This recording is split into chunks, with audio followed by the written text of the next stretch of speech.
Tomorrow night got to give LSU a lot of credit. I mean, it's kind of what league races are. They have found a way to make a lot of really good basketball plays in the last minutes of games.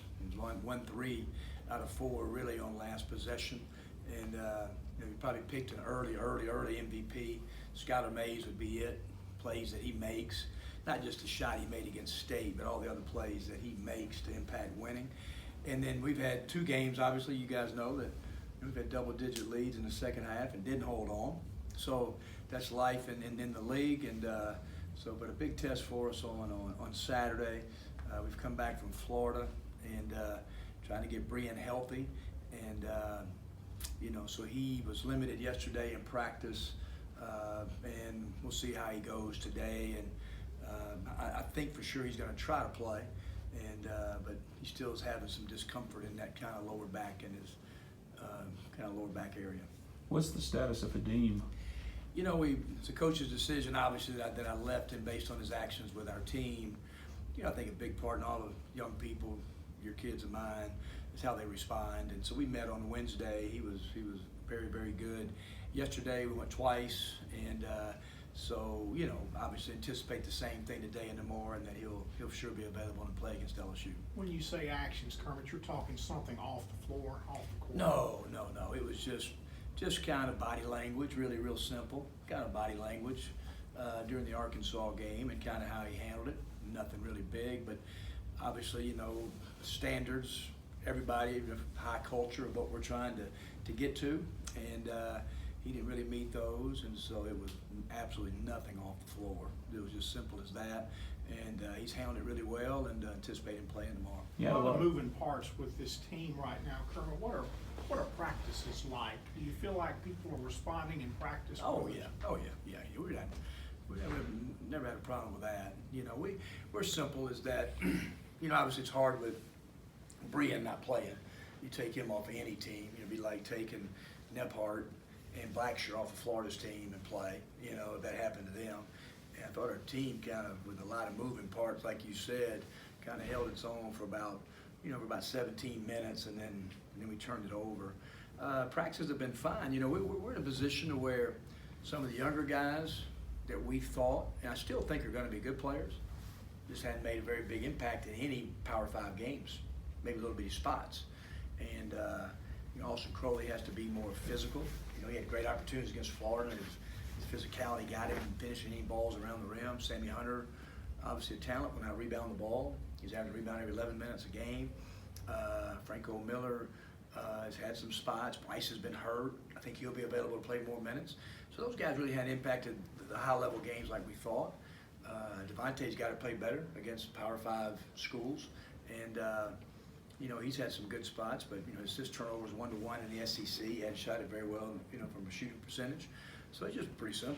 It really is pretty simple with that. But as far as those guys' work habits and attitudes, except for Hadim's little spell right there, it's been good. We're just not playing well enough. You had an opportunity to get a look at Carlos for extended minutes. You mentioned Franco, and then Blake impacted the game outside of just shooting threes. Did you learn something in a loss at Florida without those 2 guys to see what these guys could do that maybe you want to see more improvement out of the they sure got a chance, and then right now, I'm going to play Carlos ahead of Sammy just based on at least got 2 or 3 rebounds. There's more activity. Carlos played too many minutes. He got tired, and I thought that KJ and Blake, competed really hard. Sometimes not smart all the time, but they competed hard. And but we got to look as good. It's the first time Bryce has done really anything full speed in probably a couple of weeks. And but his practice has been good since we've been back. And hopefully those guys got a little experience that'll help them down the road. Blake was talking a little bit about the need to finish off halves and finish off games. Is it fatigue at the end of halves that's getting to y'all, or is there something schematic? What is it? No. You think about the Arkansas game, we played well. We kind of, we're up 8, 10, 6, 10, 11, 8, 6, and I've been doing it for 38 years, and I've never been in a game where you're up 8 with the ball and in 35 seconds it's tied, 2 trips. And, we missed a shot, 3, they make a 3, you come back, have a driving, probably not very wise choice by Austin, but he missed, 5-point play. In one half they have a 4-point play and a 5-point play. You know, so it was just, we would work, and all of a sudden, 35 seconds is tied, dead even. And so, you know, they made some plays down the stretch. You know, I do think we need to get, you know, some guys, like the Arkansas guys, they look like they can play 37, 38 minutes in a game, you know. You know, those guys, their toughness at the end. Right now, some of our guys, you know, like Devontae, we need to get his minutes down. So I sure hope Bryce can do that. You know, can get his minutes down, and maybe Devontae get to 28, 29 minutes a game and then be more effective. How is Sean Robinson's redshirt year going? What are you seeing there? He's doing good. He's doing good. I mean, just you know, he weighs 216 pounds, so that part is better. You know, he's one guy, as you guys can see, you know, some of our bigs are having trouble hanging on the ball. You know, and one thing he can do, he can run, he can catch. You know, we're just trying to get him to learn how to play better. You know, learn how to guard better. But I think the redshirt year has been really good for him. You know, and if we could put him out there and he could play in these games, you know, and because I think he is an instinctive shot blocker and rebounder. But I think the redshirt year is going to be good for him. How has kind of the mood in the locker room been with the losing streak? I don't know if Blake seemed down, but it seemed like he was kind of, they need that win coming up. I think everybody does in college basketball. You know, like I said, it's a fine line from it. You know, it had been down. Our practices have been good. Our mood in the gym, when I walk in the gym, those guys are upbeat and laughing and play. You know, not because they got beat, but just that they're back at it again. And so not at all. I mean, it's 18 games into it. I mean, South Carolina had a big win over Kentucky, and teams, you just got to find ways to try to win games. And like I said, it's a very fine line.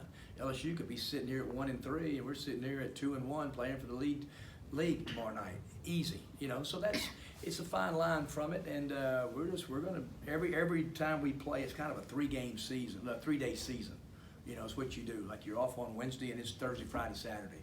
You know, then it's Sunday, Monday, Tuesday. So it's, you know, all these are little 3-day pockets of preparation, and our guys have been fine. But we still got to look at, you know, obviously we're playing only 4 guys on our team that played last year, 4 guys. And when you're trying to build something, I know we got off to this start last year, you know, and it was a really good start. But you start looking at just programs that are trying to gain consistency. The biggest thing is trying to gain consistency in your roster and the depth in your roster. And as you go along, I don't call them mistakes, but maybe guys aren't where you thought they would be right now.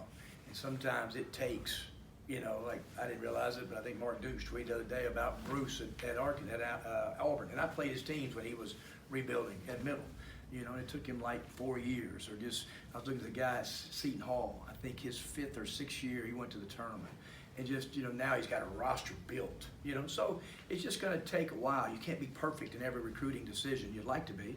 And it doesn't make them bad players, but just our roster's depth. And you see it, you know, you see it. How many guys can really impact LSU and at Tennessee and in those kind of games. So, you know, we're going to keep developing, and then we're recruiting like crazy every single day, you know, for next year and the year after. I think I saw somebody posted, a national writer, about just how experience and age now for rosters is so important in college basketball. You kind of feel that way too. I mean, you got a young group of growing together, and by the time they're juniors and seniors, it's a different type of team. I sure hope so, Ben. You know, I mean, we got one senior in our team, you know, Brian, that's it.